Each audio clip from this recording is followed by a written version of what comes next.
Amigos y amigas, muy buenas noches. Estamos en una edición extraordinaria de El Arriero. Salimos los lunes y los jueves, pero hoy hemos salido los miércoles, porque nosotros salimos cuando hay la posibilidad de tener una buena conversación o una buena entrevista. Y el día de hoy tengo como invitado a Andrew Miller, que es miembro de Amazon Watch, una organización que él nos va a contar a qué se dedica, pero que quienes seguimos el tema de los conflictos sociales y el tema de los pueblos indígenas en el Perú conocemos bastante bien por su compromiso en la defensa de los derechos de los pueblos indígenas. Andrew, muy buenas noches. Buenas noches, muchas gracias. Andrew, tú estás de visita en el Perú porque ustedes siempre están haciendo seguimiento al tema indígena. En esta ocasión, ¿qué es lo que te ha traído a nuestro país? Bueno, estamos visitando enseguida porque hemos trabajado acompañado a pueblos indígenas amazónicos aquí en el Perú desde hace más de 10 años.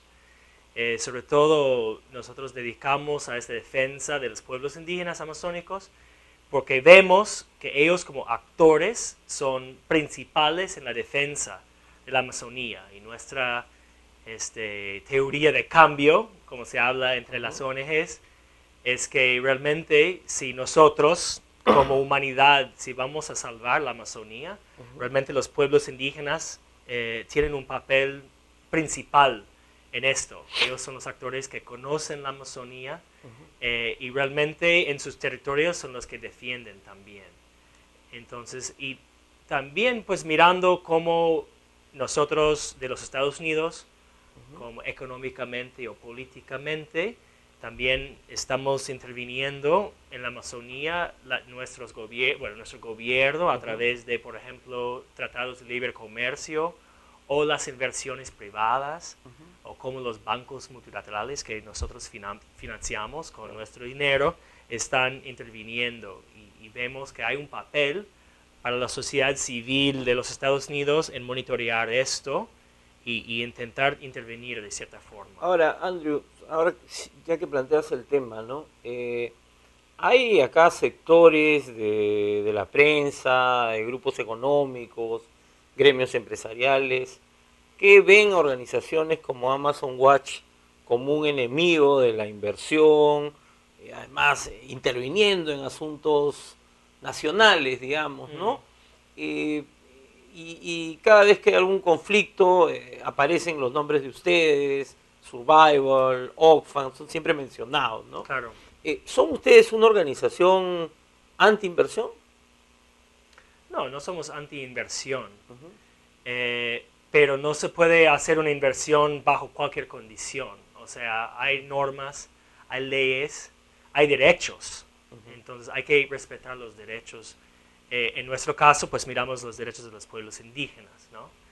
Pero puede haber un conflicto entre los inversionistas y los derechos de los pueblos locales. En este caso, si hay un conflicto entre ellos, nosotros pues miramos y acompañamos más bien al lado de los pueblos indígenas, que históricamente no han tenido tanto poder. O sea, históricamente, por supuesto, estamos en nuestro hemisferio, estamos viviendo una historia de guerra, de genocidio y de discriminación que continúa hasta el día de hoy, ¿no? Ahora, y en ese trabajo que ustedes hacen, digamos, porque entiendo, bueno, ustedes acompañan a algunas organizaciones acá, pero en el trabajo que hacen allá en Estados Unidos, Sí.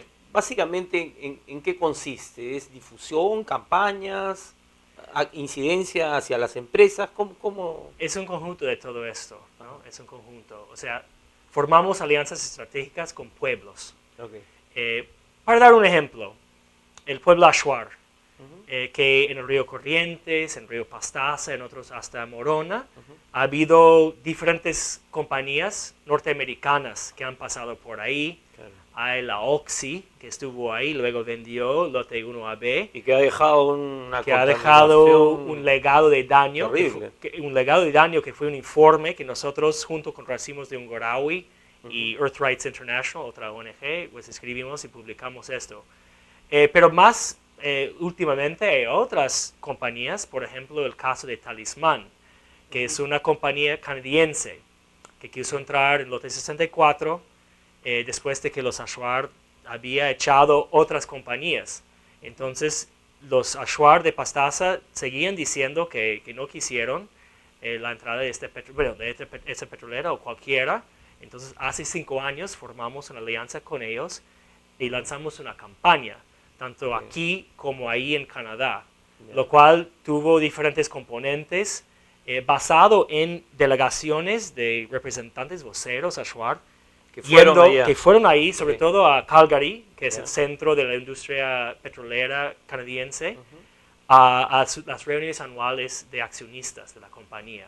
A hacer oír su voz, digamos, ¿no? A dar su palabra. A dar su palabra. Pues esa es una estrategia, claro. Porque son espacios públicos y con algunos inversionistas, accionistas en la compañía, que son aliados, que puede ser la iglesia o inclusive sindicatos que tienen acciones, claro. Nos dan su permiso de entrar. Y entramos con ellos y ahí los voceros de las comunidades tienen una comunicación directa con el presidente, los gerentes, la junta directiva y los accionistas. ¿Y qué reacciones genera este tipo de encuentro, de diálogo? Depende un poco de la compañía. En el caso, hay compañías más sofisticados en su imagen. Talisman puede ser uno de ellos. La ConocoPhillips, que también estuvo en el norte, claro. Que salió el año pasado, es otro. Y entrando, pues, se ponen muy de amigos, hay reuniones directas con los gerentes, dan la palabra, dan el bienvenido a los representantes de los pueblos indígenas y todo esto. Es un ambiente así de intentar mostrar que no hay tanto problema y todo esto. Pero, ¿se va más allá de eso o es simplemente unas buenas maneras, digamos, ¿no? Siempre estamos analizando para ver si solo es una cuestión de intentar suavizar su imagen a nivel de medios de comunicación, con sus accionistas, etc. Pero este espacio solo es un espacio que manejamos. También en Canadá hablamos con muchas organizaciones de base, de estudiantes, y a lo largo de los 5 años de la campaña en cuanto a Talisman, creció una base de personas aliados con los Ashwar. Entonces ellos auspiciaron diferentes eventos. También, por supuesto, hicimos un trabajo de medios de comunicación por ahí. Entonces, cuando una comunidad local que no tiene mucho poder económico ni poder político quiere enfrentarse con una de las más grandes compañías del mundo, pues tenemos que utilizar todo un conjunto de diferentes estrategias y tácticas, claro. hasta legales. Bueno, ahora, Andrew, sí. En los últimos meses, como tú has recordado ya algunos nombres, hay varias empresas que se han retirado de la Amazonía. Sí. O sea, que han dejado los lotes. Entre ellos Talisman y ConocoPhillips. ¿no? Y desde el gobierno y sobre todo desde la Sociedad Nacional de Minería y Petróleo, ¿no? Hay el señalamiento o la acusación de que esto es porque hay muchas trabas administrativas, burocráticas, dicen ellos, ¿no? Y entre estas trabas señalan a la consulta previa. ¿Cuál es la razón real de que estas empresas se están yendo, por lo menos de los casos que tú conoces? ¿Es por esto? ¿Es porque la gente no quiere que haya inversión petrolera? ¿O cuál es el problema? Es difícil a veces adivinar las razones reales. Por supuesto, las compañías casi nunca van a decir que hayan salido por presión, porque esto anima a Amazon Watch y a las comunidades, a otra gente. Y afecta sus acciones, digamos. Sí, entonces ellos casi siempre dicen una cosa como, al final ellos se dieron cuenta que no iba a ser rentable o por estar consolidando sus operaciones en otra parte del mundo, una cosa así.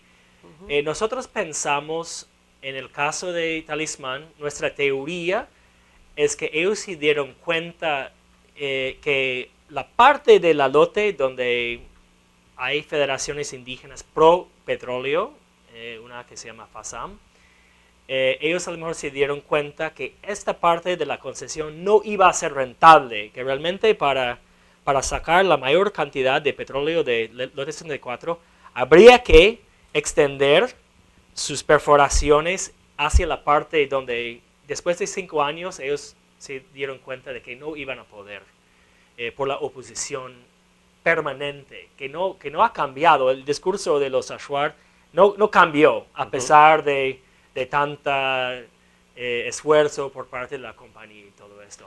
Eso es lo que se supone, ¿no? En el caso de ConocoPhillips, ellos tuvieron en su momento 5 concesiones enseguida. Claro. 124, 123, 129, 104 y 39. Claro. Y a lo largo de los últimos como 7 años han ido dejando esto.